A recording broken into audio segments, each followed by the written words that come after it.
Hola queridos, es una alegría poder saludarles y de aquí de la iglesia decir que estamos contentos que estás conectado y yo no sé eh, cuántas personas estarán conectadas, yo no sé dónde estás, pero yo tengo una oración profunda en mi corazón y que el tema de hoy pueda tocar profundamente en tu mente, en tu corazón. Así que ahí donde tú estás, yo quiero invitarte que cierre los ojos y vamos a orar a Dios. Querido Dios, te pido, Señor, que tu Santo Espíritu se mueva en nuestro medio en este momento. Donde quiera, Señor, que están viendo esta predicación, que tu palabra pueda tocar profundamente a la mente, al corazón y pueda traer, Señor, nuestra mente a la cruz del Calvario. El mundo cristiano, Señor, el día de hoy vuelve hacia ti por la pasión que has tenido de morir en la cruz del Calvario, Señor, por cada uno de nosotros. Por favor, querido Espíritu Santo, si hay alguien con una petición especial en su corazón, si hay alguien agonizando en un lecho de un hospital, Señor, quiero pedir que tu palabra entre como una dinamita y que con fe esta persona pueda conocer a Cristo Jesús, el propósito por el cual murió en la cruz del Calvario. Señor, háblanos en este momento. Te ruego, Señor, en tu nombre oramos. Amén. Quisiera invitarte que abra tu Biblia y vamos a leer juntos un versículo y vamos a tratar de contestar el día de hoy una pregunta fundamental. Si tú no consigues responder, si tú no entiendes por qué, el motivo que existe la cruz, el porqué de la cruz, es bien posible que tú no tengas todavía el mensaje del Evangelio, las buenas nuevas de salvación. El porqué de la cruz es muy importante. El título para el mensaje de hoy es ¿Por qué la cruz? Y yo creo que este mensaje puede ser muy bien contestado en el libro de Primera de Pedro, en el capítulo 3, el versículo 18. Y yo quisiera invitarte que abra tu Biblia en Primera de Pedro, capítulo 3, versículo 18, y vamos a tratar de contestar allí en la Biblia, ¿por qué la cruz?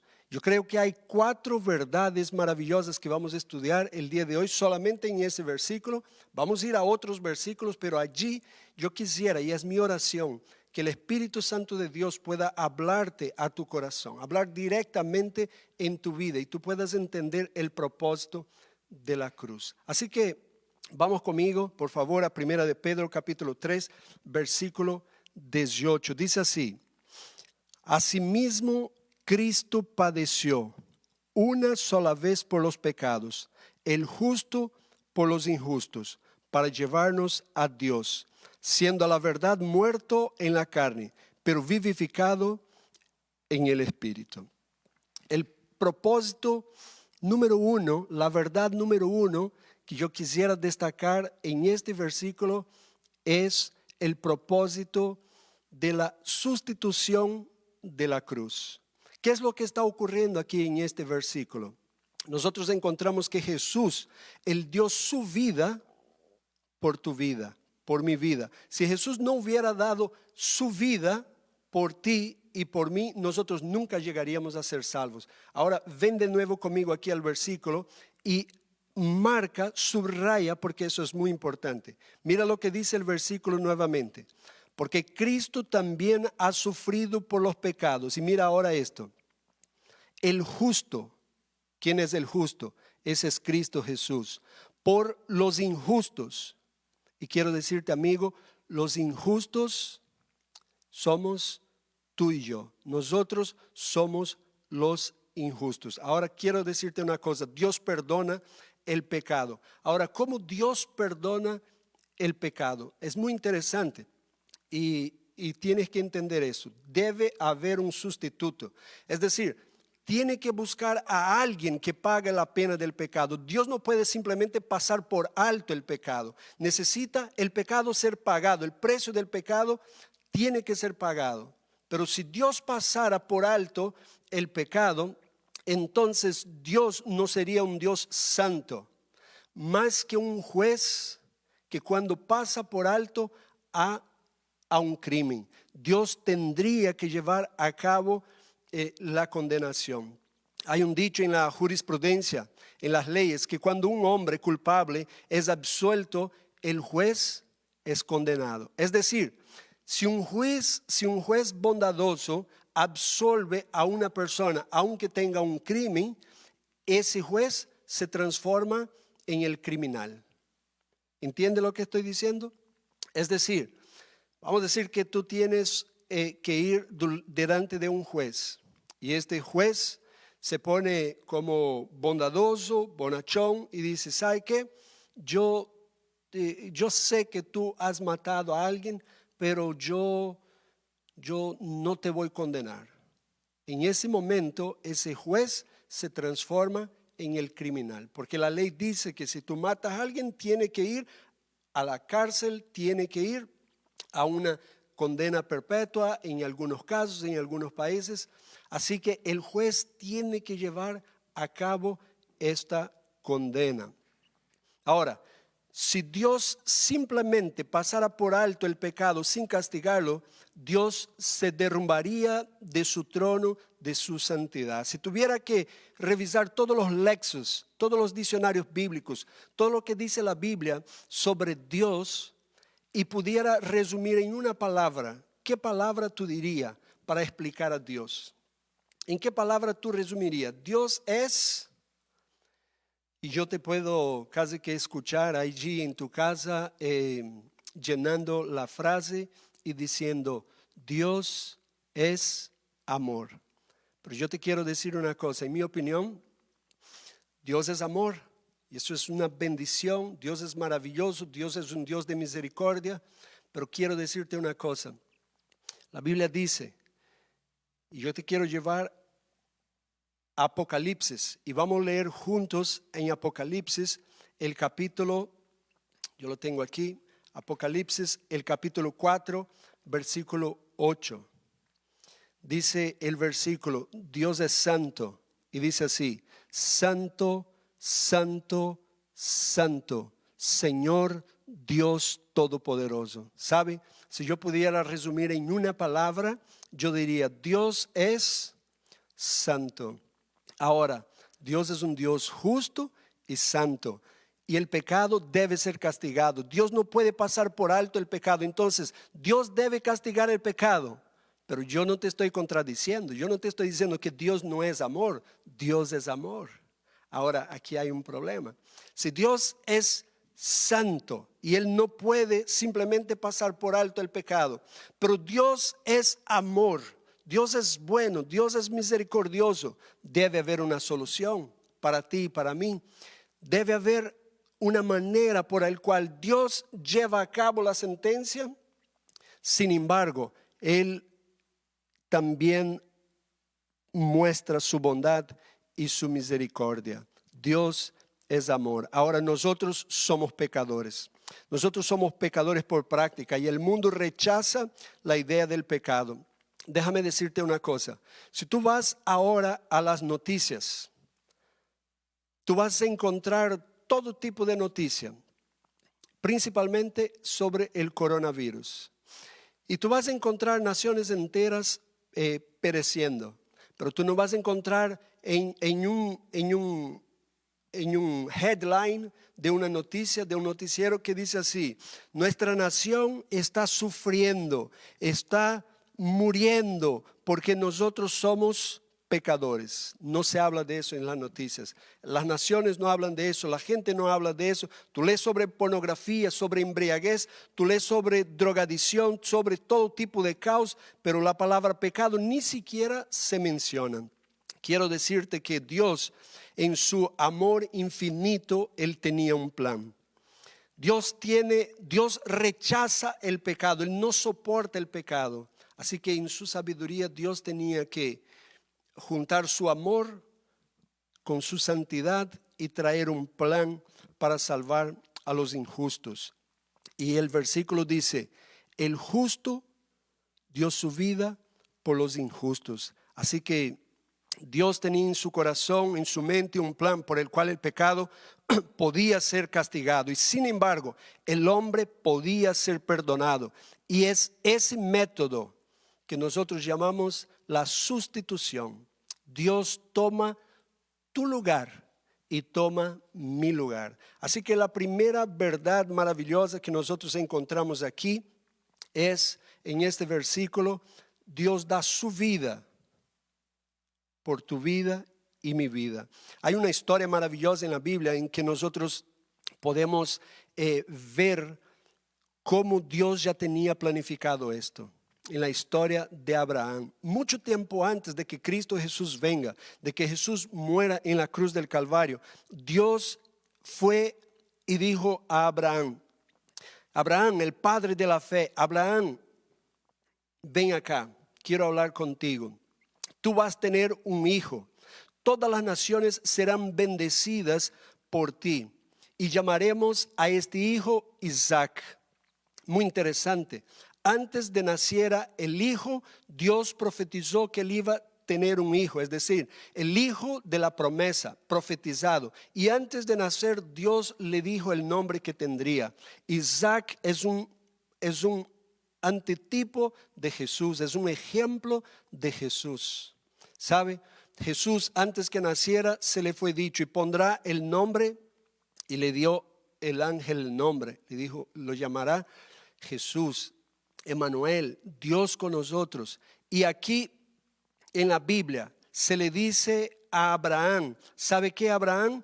Tú vas a tener un hijo, este hijo está prometido y este hijo se va a llamar Isaac. De igual manera, Jesús era el hijo de la profecía. De Abraham iba a nacer un milagro y de María iba a nacer a Cristo Jesús. El plan era a través de este hijo bendecir a todos los pueblos de la tierra. Tu esposa Sara, aunque esté con el útero seco, ella va a tener un hijo. ¿Sabe qué? Sara se rió, no creyó. Y entonces le pusieron por nombre, el Señor sabía que eso iba a pasar y puso por nombre Isaac, que quiere decir risa, porque ella iba a tener un hijo y ella se iba a burlar de Dios, ella no iba a creer. Era imposible, así como los hombres piensan que las cosas de la salvación de Dios son imposibles, pero para Dios no hay nada imposible. Y a través de ese hijo todas las naciones serán bendecidas, dice Génesis capítulo 18, versículos 10 al 18. Este hijo, como se puede ver, que Isaac es una imagen, una profecía en el Antiguo Testamento del Señor Jesús. Y luego un día Dios viene a Abraham y le dice, Abraham, y Abraham dice, aquí estoy, Señor. Abraham, toma a Isaac, tu hijo, tu único hijo que amas, y llévalo a un lugar que te mostraré. ¿Sabe? Cuando nosotros leemos la Biblia rápidamente, no podemos pasar por alto algunos detalles, pero todo estaba planificado en la mente de Dios. Dios dice, toma a tu hijo, el hijo de la promesa, el hijo que era imposible que tengas, y llevas al monte. Y Abraham sube la montaña con el hijo. Isaac sube con el fecho de madero sobre sus espaldas. Abraham sube con una antorcha. Abraham sube con un cuchillo. Todo tenía un significado. El madero simbolizando la cruz de Cristo Jesús. Isaac era el símbolo de Cristo.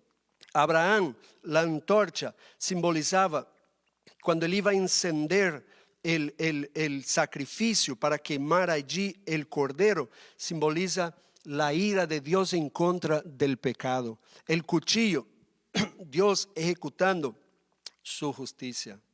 ¿Sabe? Pero es muy interesante.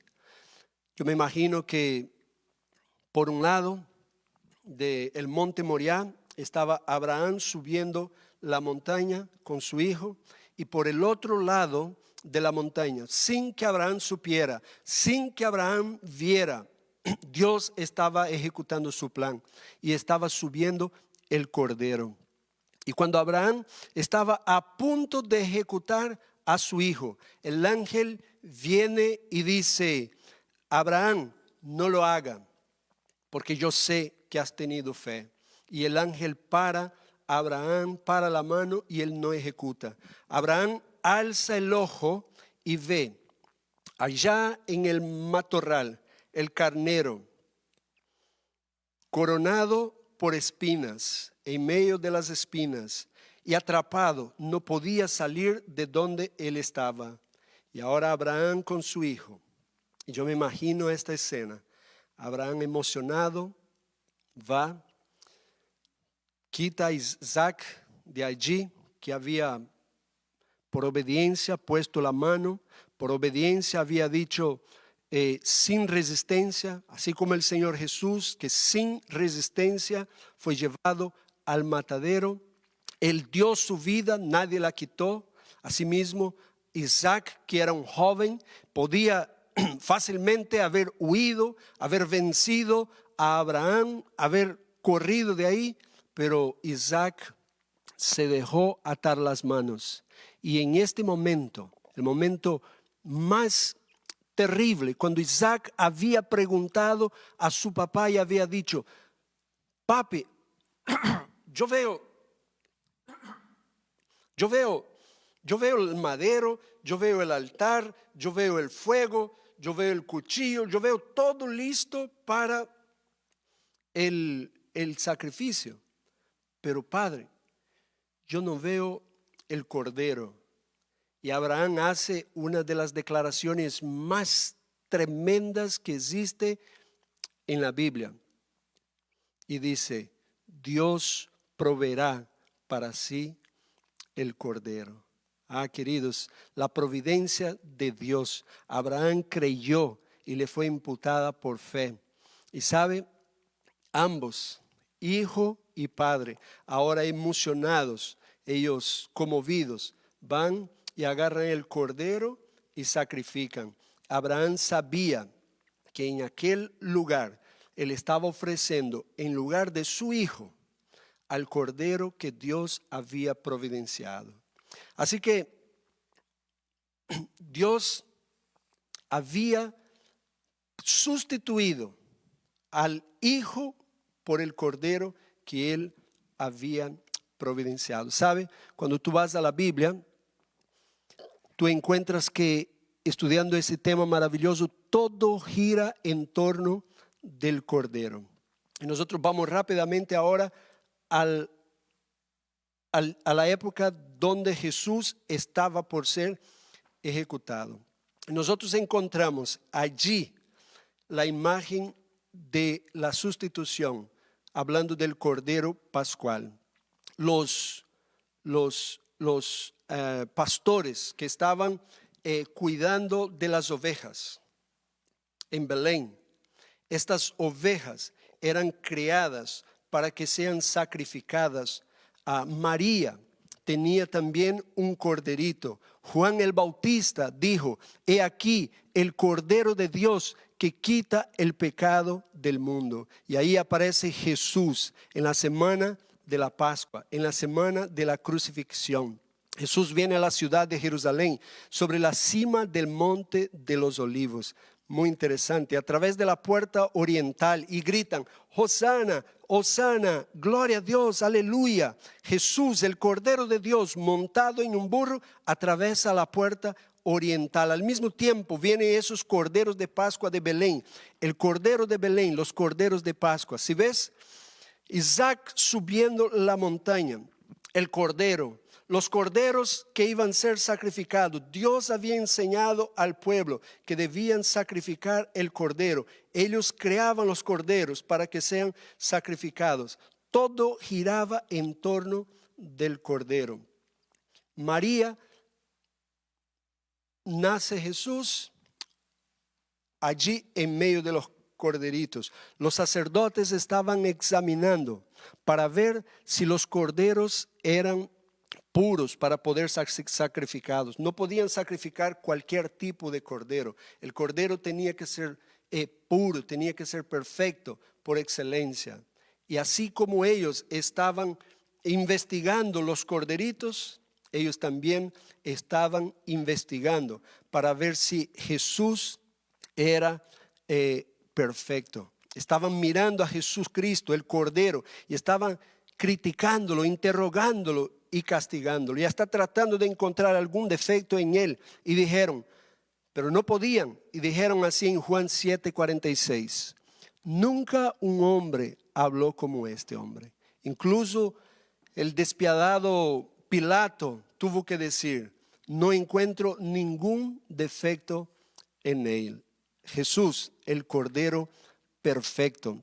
Jesús podía mirarlos y decir, ¿quién de ustedes me convenció del pecado? En Juan 8:46. Él era un cordero perfecto. Y luego, a las 3 de la tarde, tomaron estos corderos de Pascua que representaban la sustitución. Y el sacerdote levantaba la barbilla y sacó de Jesús y lo desfiguró. Su rostro quedó completamente desfigurado. Dice en Génesis capítulo 22:8, Dios se proporcionará para sí el sacrificio. ¿Sabes?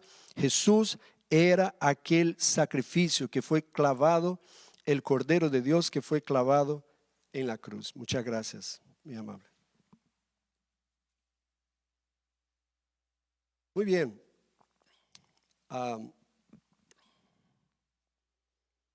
¿Tú crees que todo eso era casualidad? Que a las 3 de la tarde Jesús, el Cordero de Dios, había sido inmolado. Quiero decirte lo siguiente, todo estaba planeado. Cada momento, cada instante había nacido en la mente de Dios desde antes de la fundación del mundo, antes de que el pecado llegara, que el Hijo de Dios fuera entregado. Así como Dios providenció el Cordero allá en el monte Moriah, ahora en el mismo monte, a las 3 de la tarde, Cristo Jesús sería crucificado, sería entregado. Ahora, ¿por qué Él sería entregado? ¿Por qué Él sería sacrificado en la cruz del Calvario? ¿Sabe? Si nosotros podemos pensar en alguien que nos permite entender claramente ese proceso de sustitución, de cambiar el justo por el injusto, este es Barrabás. Habían 3 cruces, había una cruz central. Esa cruz del centro estaba reservado para el peor de los ladrones. ¿Sabe? Barrabás, si se hiciera una lista de los pecados de Barrabás, yo tardaría aquí mucho tiempo solo para leerte la sentencia de él. Pero entonces el guardia se va donde Barrabás y dice, hey Barrabás. Y yo me imagino a Barrabás volviéndose así a un costado de la celda, de espalda, con miedo, como que no me lleven. Pero el guardia dice, yo no sé qué ha pasado contigo, pero quiero decirte una cosa, tú tienes mucha suerte. Mira allá en el Gólgota y le apunta y dice, ¿está viendo las 3 cruces? La del centro era para ti. Yo no sé quién es aquella persona, yo no sé lo que él ha hecho, pero quiero decirte una cosa, él ha tomado tu lugar. Oh, queridos, la Biblia dice en 1 Pedro 3:18, el justo por los injustos. Barrabás era un rebelde, un asesino, un ladrón, un hombre impío, lascivo, malvado, horrible, odioso. Pero Pilato tenía un plan. Él pensó, voy a preguntar y no quiero ser culpable de la muerte de este justo. Y dice, ¿qué quieren ustedes que yo haga? Que yo haga, que libere a Barrabás. Y ellos dijeron, no, libere a Jesús. Ellos dijeron, no, libera a Barrabás. ¿Qué quieren que haga con Jesús? Y dice en Juan 18:39, crucifícalo, crucifícalo. Ahí está una de las mayores sustituciones que hay en la Biblia. Y quiero decirte una cosa, así como el Cordero fue providenciado en el monte Moriah, así como Jesús fue providenciado para Barrabás, yo te quiero decir una cosa, tú y yo, nosotros somos este Barrabás.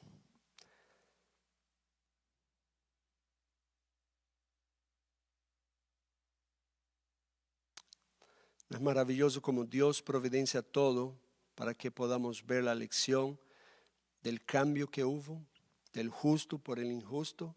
¿Sabe lo que la palabra de Dios está diciendo aquí? Cristo padeció una sola vez por los pecados, el justo por los injustos. Cristo murió en lugar de mí. Esto es lo que es el propósito de la cruz, es la sustitución. Cristo muriendo en tu lugar y en mi lugar. Ahora, quiero decirte una cosa. La cruz no es solamente la sustitución, pero también la cruz nos lleva a la pasión de los sufrimientos de Cristo Jesús. Vayan conmigo una vez más al versículo, 1 de Pedro 3:18, porque dice así, porque también Cristo sufrió. ¿Sabe? No solamente el justo murió por los injustos, sino que el versículo dice, Cristo sufrió. La palabra pasión significa sentimiento, sufrimiento. Jesús sufrió en esa cruz. No te pierdas esto, donde dice, anótalo ahí, subráyalo. Cristo sufrió. La lengua no puede decir, la mente no puede imaginar. No hay cómo escribir el sufrimiento. Nadie jamás en la historia ha sufrido como Jesús.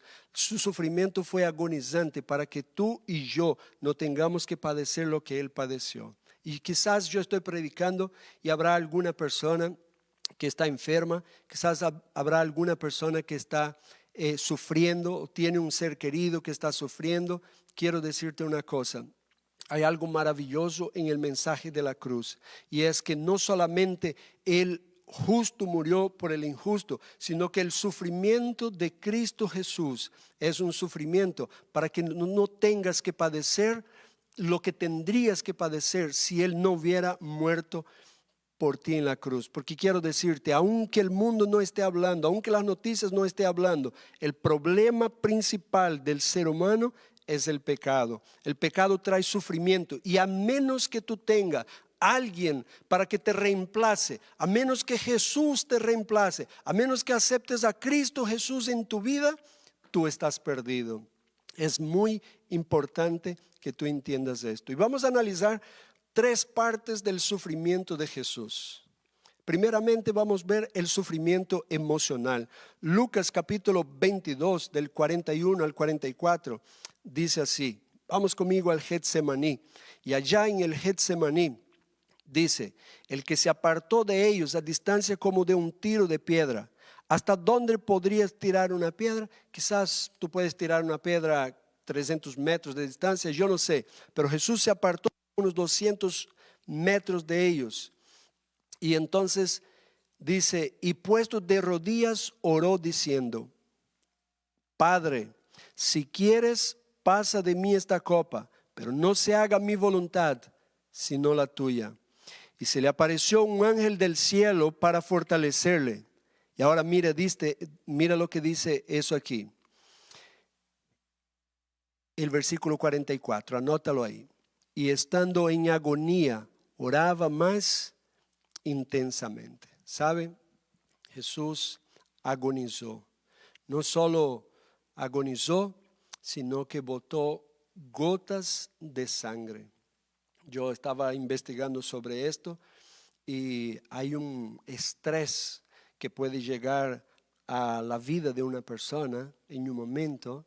No es algo sencillo, pero si tienes un estrés muy grande, una agonía muy grande, los pequeños capilares pueden romperse y la persona puede sudar gotas de sangre. Pero dice aquí la palabra de Dios en el versículo 44, y estando en agonía, oraba más intensamente, y era su sudor como grandes gotas de sangre que caían hasta la tierra.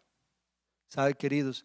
No solamente caían algunas gotas de sangre, sino que estaba goteando mucha sangre, grandes gotas de sangre del Hijo de Dios. La misma sangre del Hijo de Dios estaba cayendo profusamente, largamente en el suelo.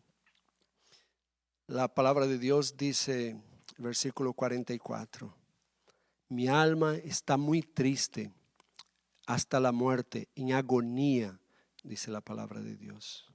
La palabra agonía proviene de una competencia atlética griega, una batalla. Cualquiera de las dos se puede usar y se llama agón. Significa luchar con todas las fuerzas. ¿Sabe?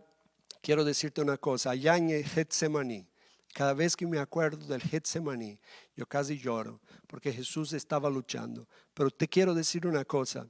Él no estaba luchando en contra de Dios. Él no estaba luchando en contra del enemigo. Él no estaba luchando en contra de Satanás. ¿Quieres saber con quién él estaba luchando? Él estaba luchando contra su propia humanidad. Él sabía lo que estaba por enfrentar. Y él dice en Mateo 26:39, Padre mío, si es posible, pasa de mí esta copa, pero no sea como yo quiero, sino como tú quieres. Ahora, la copa es una metáfora del sufrimiento. Había una copa de la que Jesús debía beber. ¿Qué había en esta copa? ¿Por qué Jesús quería pasar esta copa? ¿Qué traía esta copa? ¿Cuál es el sufrimiento que hay en esta copa? ¿Sabe? Cada pensamiento sucio, cada palabra sucia, cada acto egoísta, cada mentira, todo lo que ha hecho estaría allí en esta copa. Pero luego esta copa no queda solamente en lo que tú has hecho, sino que se pasa a los 6 millones de personas. Y va pasando esta copa por toda la humanidad. Y no solamente por los 6 billones de personas que viven actualmente, sino que esta copa va desde Adán y Eva hasta que Cristo venga. Y esta copa se va llenando y se va llenando y se va llenando. Y deja que ponga en esta copa toda la violencia, toda la sodomía, los incendios provocados, toda la lascivia, toda la adicción de drogas. Ponga en esta copa la adoración a demonios en esta copa. Y usted va a decir, pastor, pero ¿cómo puede ser posible? ¿Cómo alguien va a adorar a los demonios? Quiero decirte que hay mucha maldad en este mundo. El otro día un pastor adventista estaba yendo a uno de nuestros eventos de oración y se encontró alguien en el avión y esta persona empezaron a hablar y preguntarse, ¿dónde vas? Y él dijo, yo estoy yendo a una convención de oración. ¿Y a qué van a orar? Vamos a orar al diablo que se ponga en contra de los pastores adventistas que están yendo a una convención de oración que van a pedir y orar a Dios. ¿Sabe? Hay personas que adoran a los demonios, hay violencia, hay suciedad. Ahora imagina todos estos pecados en esta copa.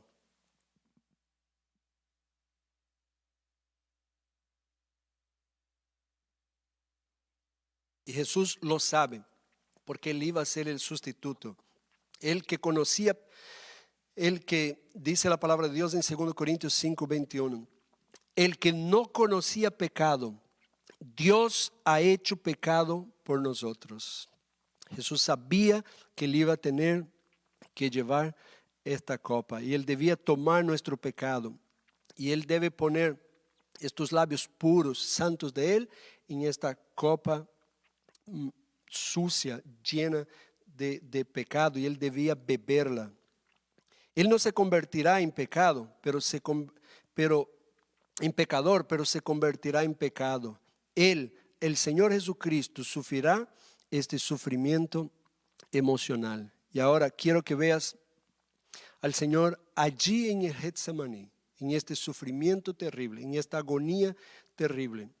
Y dice Él en Mateo 26:39, Padre, si hay otra forma, por favor, pasa de mí esta copa. No te hagas la idea de que simplemente Jesús estaba diciendo, Dios le dijo, no te preocupes, eso no te va a lastimar, tú eres Dios y tú vas a pasar por esto. No, te quiero decir que nadie ha sufrido nunca como el Señor Jesucristo. Sufrió un castigo por todo el pecado de todo el mundo, de todos los tiempos en esa cruz. Y Él mismo dice en Lamentaciones 1:12, anota ese versículo, quiero que leas en la tarde. Dice, no hay sufrimiento como el mío. Jesús sabía que cuando tomaba esa copa sobre Él, cuando tomaba el pecado sobre él, que Dios tendría que tratarlo como Dios trata el pecado, porque Él es el sustituto. No puede haber piedad. Anota este versículo, Romanos 8:32. La Biblia dice que Dios no escatimó ni a su propio Hijo. La Biblia también dice en Isaías 53:10, a Jehová le agradó herirlo. Sabes, para mí es difícil hasta mencionarte este versículo, pero ahí está la santidad de Dios. Dios tenía un plan. El pecado tenía su precio, debía ser ejecutado y Dios no pudo facilitar el asunto. Dios en su justicia, en su santidad, tuvo que ejecutar el precio por el pecado. Pero si Jesús no hubiera sido tu sustituto en la cruz del Calvario, tú y yo tendríamos que pagar este pecado. Y Jesús sabía que Él había estado en el seno del Padre desde toda la eternidad y ahora Él se convertiría en el objeto de la ira del Padre, que estaría separado de Dios el Padre. Fue terrible el sufrimiento emocional que pasó el Señor Jesús. Y luego quiero decirte, no está solamente el sufrimiento emocional que el Señor está enfrentando, pero también está el sufrimiento físico. El Señor tuvo 3 tipos de sufrimiento en la cruz: el sufrimiento emocional, el sufrimiento físico y el sufrimiento espiritual. El sufrimiento físico de Jesús fue terrible. ¿Sabe? Allí, cuando Pilato le da la orden para que él sea ejecutado, lo llevan al cepo. Era un tronco más alto que la persona, donde ellos lo amarraban la mano y lo tendían hacia arriba. Lo sacaban la ropa y su espalda quedaba lisa, así como una tela de seda. Y estos ejecutores eran terribles, eran profesionales, sabían lo que estaban haciendo. Venían con estos látigos con pulso firme. Y estos látigos de cuero tenían mezclado en sus lenguas de cuero, tenían mezclado vidrio, hueso y hierro. Y sabe, era una herramienta de tortura. Y entonces a la persona ahí tendida, venían ellos con este látigo y no era solamente uno, sino que 2 de ellos. Uno empezaba a dar los latigazos de arriba, aquí cerca de la garganta, en la parte de atrás. El otro empezaba por la parte de abajo, por ahí por el tobillo. Y iban dando los latigazos. Y lo iban dando los latigazos, uno y otro, en la medida correcta, a punto que podía dilacerar la carne, llegar hasta los nervios, pero al punto de que no lo arrancaban todo. La persona quedaba completamente magullada allí. Dice que los historiadores, no hubo una persona que pudo salir de esta tortura y quedar allí parado como que no pasara nada. Quedaban tendidos. Si apenas podían, era moverse un poco. Era un flagelo terrible. Saliendo de ahí, llevaron a Jesús de un lado al otro al juicio y se burlaban de ellos, de Jesús. La Biblia dice que ellos lo golpeaban, lo escupieron, le daban golpes en su cabeza. Fue terrible el sufrimiento físico que el Señor sufrió. Primero de Pedro dice, 3:18, el versículo que estamos estudiando dice, Cristo también sufrió por los pecados. Ahí está la descripción física del sufrimiento físico de Jesús, ¿sabes? Pero quiero decirte que asimismo como en el monte Moriah, cuando Dios provee el cordero para el sacrificio, Dios estaba proveyendo para que tú y yo no tengamos que pasar por este precio del pecado al Señor Jesús. ¿Sabe lo que significa la palabra excruciating? Ese es el tipo de condena, ese es el tipo de de tortura que le estaban haciendo al Señor Jesús. Yo hice un estudio y del inglés excruciating quiere decir insoportable, tormentoso. La palabra ex significa fuera de, y crux significa cruz. Excruciating es una palabra que nació de la cruz y quiere decir este sufrimiento, esta angustia salió de la cruz. De ahí sale la palabra excruciating. Esta palabra salió de algo que es insoportable, tormentoso, agonizante. Jesús está allí con un dolor insoportable y una fiebre furiosa en su cuerpo, está temblando y entonces Él clama y dice, tengo sed. El que había creado los mares, había creado las nubes, Él dice, tengo sed. Jesús está allí con un dolor terrible y ni siquiera podía tomar un vaso de agua. Ahora, ¿sabe por quién hizo Jesús esto? Hizo eso por ti, hizo por mí. ¿Sabe? Hoy es un día muy especial en el mundo cristiano. Es tiempo de mirar a la cruz. Yo te estoy dando todos los detalles del porqué de la cruz. ¿Sabe? La cruz está allí por una sustitución. El justo por el injusto. Pero también dice el versículo que Dios sufrió, Jesús sufrió. Y le estoy mencionando el sufrimiento de Jesús en la cruz. Ahora, Él no solamente sufrió físicamente, Él no solamente sufrió emocionalmente, pero Jesús también sufrió el sufrimiento espiritual. Y si tú crees que el sufrimiento físico de Jesús fue terrible, y si el sufrimiento emocional de Jesús, si tú crees que fue terrible, te quiero decir una cosa. El sufrimiento espiritual de Jesús fue aún peor. La Biblia dice en Isaías 53:10 que Jehová quiso quebrantarlo, sujetándolo a padecimiento. Y el pecado del mundo fue destilado sobre Jesús y el sufrimiento fue agravado sobre el Señor Jesús. Habacuc 1:13 dice, el Dios Todopoderoso, que Él es de ojos muy puros para contemplar el mal. Dios no podría ni siquiera estar mirando el sufrimiento, pero Él tuvo que pasar por este sufrimiento. Y cuando Jesús cargó mi pecado y tu pecado en la cruz, Jesús fue tratado. Y esa cruz, como tú y yo seríamos tratados si nosotros fuéramos castigados por nuestro pecado. Ahora, tú podrías pensar, pero ¿será que Dios mejoró la condena? ¿La hizo más suave? Te quiero decir, Dios no la mejoró, Dios no negó, Dios no suavizó el castigo. Por el contrario, Jesús no murió por el pecado de un pecador. Él murió por el pecado de todos los pecadores. Murió por el pecado del mundo entero. Y nadie sufrió como el Señor Jesús sufrió en esta cruz.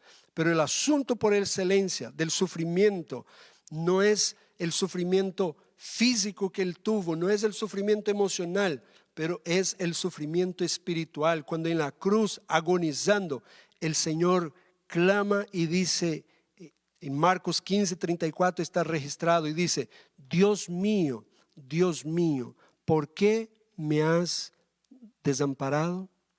Y yo te diré por qué.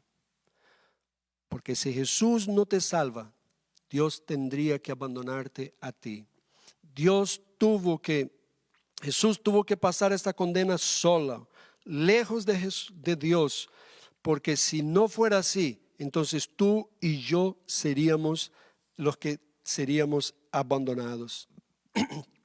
Ahora, mira qué interesante. El que escribió este Salmos, donde Jesús menciona, Dios mío, eso está en el Salmos 22. El que escribió fue David. David pudo escribir, Dios mío, ¿por qué me has desamparado? Refiriéndose a Jesús, no se estaba refiriendo a él, porque David también escribió el Salmo 23.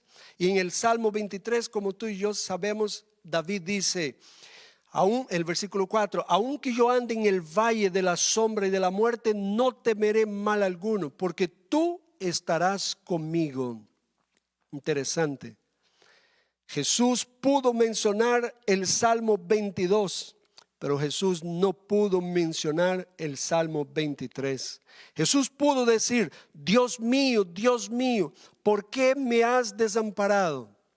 Pero no pudo decir, aunque ande en valle de sombra y de muerte, no temeré mal alguno, porque tú estarás conmigo. ¿Sabe? Jesús tuvo que pasar solo esta agonía para que tú y yo no podamos estar solos. Quizás yo estoy predicando y tú dirás, pastor,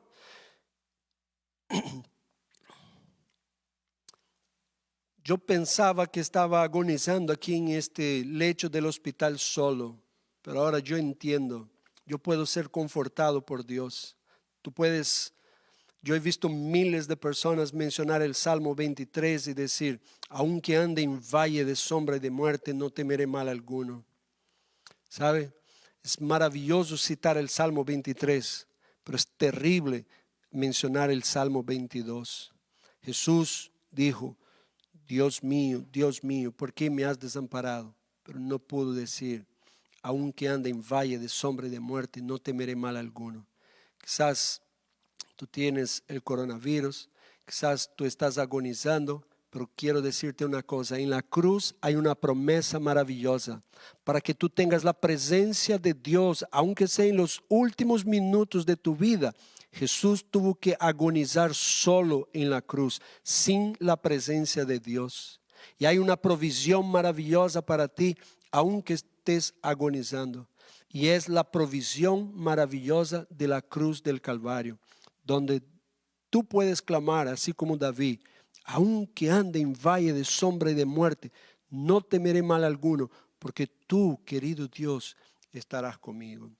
Ahí están las dos provisiones en la cruz. El justo por el injusto, Jesús dando su vida por ti y por mí. Y luego el sufrimiento que Jesús tuvo en la cruz. La provisión de la sustitución y la provisión del padecimiento de Jesús para que tú no tengas que padecer. Y que si tú tuvieras que padecer, que lo hagas con el privilegio de hacerlo en nombre de Cristo Jesús, con Dios a tu lado, que haga con la paciencia que lo ha hecho Cristo Jesús. Pero ahora quiero hablarte rápidamente de las últimas dos provisiones satisfactorias de Dios para ti y para mí en la cruz. Y la tercera es la provisión satisfactoria de la cruz. El versículo sigue diciendo así. Miren 1 de Pedro nuevamente, capítulo 3, versículo 18. Cristo también sufrió una vez. Y señala esta parte del versículo. Cristo también sufrió una vez. Aquí está la tercera verdad que quiero que aprendas hoy. Cristo sufrió una vez. El énfasis aquí está en la palabra satisfactoria, es decir, es una provisión satisfactoria, es completa, es aplicable, es pasable. Él sufrió una vez y se acabó y está terminado. La justicia de Dios está completamente satisfecha en el Señor Jesús. Nunca jamás Él tendrá que volver a la cruz del Calvario. Él sufrió, dice la Biblia, una vez, y eso significa que Él hizo todo lo que tenía que hacer por ti y por mí en la cruz del Calvario. Ahora, quiero que entienda esto conmigo. Está concluido, está terminado. El Señor pagó el precio en su totalidad. La palabra que la Biblia utiliza aquí es la palabra tetelestai. Tetelestai, es decir, está pagado el precio. ¿Se acuerda lo que yo les decía? Que cuando alguien iba a la cárcel, se ponía la condena allí en la puerta. Entonces cuando el preso sale de la cárcel, Entonces lo paran y dice, hey, pero tú tienes una condena. Entonces él agarra ese documento ahora y dice, mira, está pagado, tetelestai, está consumado. Por eso Jesús, su última palabra en la cruz, él dice, consumado es. Y él entrega el Espíritu. La palabra que él usa es tetelestai, está consumado, está pagado, está hecho a su totalidad. Tú no tienes que pagar este precio porque el precio ha sido pago en la cruz del Calvario por ti y por mí. La sentencia está completada. Ahora, anota este versículo aquí. Yo voy a preguntar después a los miembros de la iglesia. ¿Has anotado el versículo que les dije? Ese es el principal versículo de esta mañana y está en Colosenses. Yo voy a abrir mi Biblia y quiero que tú abras la Biblia allí donde tú estás también. Abre la Biblia en Colosenses. Anota este versículo. Es una de las promesas más maravillosas que hay en la palabra de Dios. Colosenses. Abre la Biblia en Colosenses y quiero leer junto contigo Colosenses capítulo 2, versículo, Colosenses capítulo 2, versículo 14. ¿Sabe?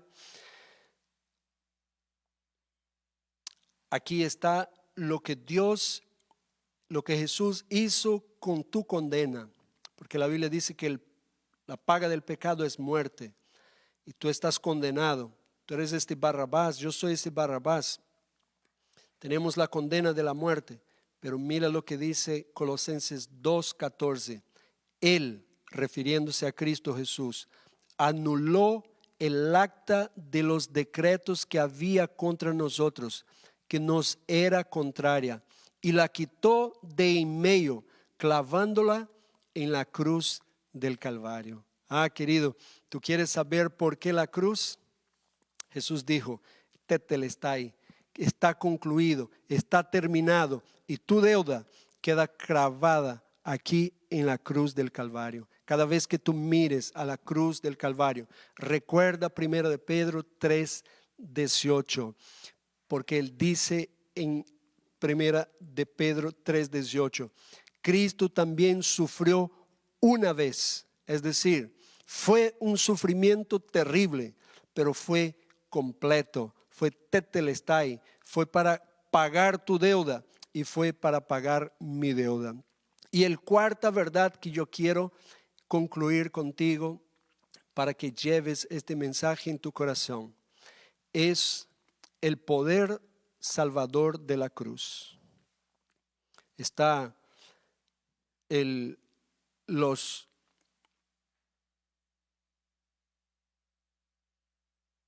las razones de la cruz, está el justo por el injusto, o sea, Dios sustituyendo tu pecado por el mío, está el sufrimiento de Dios en la cruz, está la consumación que fue completo en la cruz, lo que él hizo por ti, pero ahora está lo más bello de la cruz y es el poder de Dios para salvarte. Sabes, si no hubiera habido la cruz, tú y yo no podríamos ser salvos. Si hubiera otro medio por el cual Dios hubiera podido salvar al ser humano, créame que Dios lo hubiera hecho para que Jesús no tuviera que pasar, pero no había otra manera. La cruz era la única manera que Dios tenía para salvarte a ti y a mí. Y todavía en el versículo de 1 de Pedro 3:18, anótalo, dice así, porque Cristo también ha sufrido una vez los justos por los injustos. Ahí está, los justos por los injustos. Primero, la sustitución. Cristo también ha sufrido. Ahí está, el sufrimiento de Cristo en la cruz. Cristo también ha sufrido una vez. Ahí está, la totalidad del precio pagado en la cruz.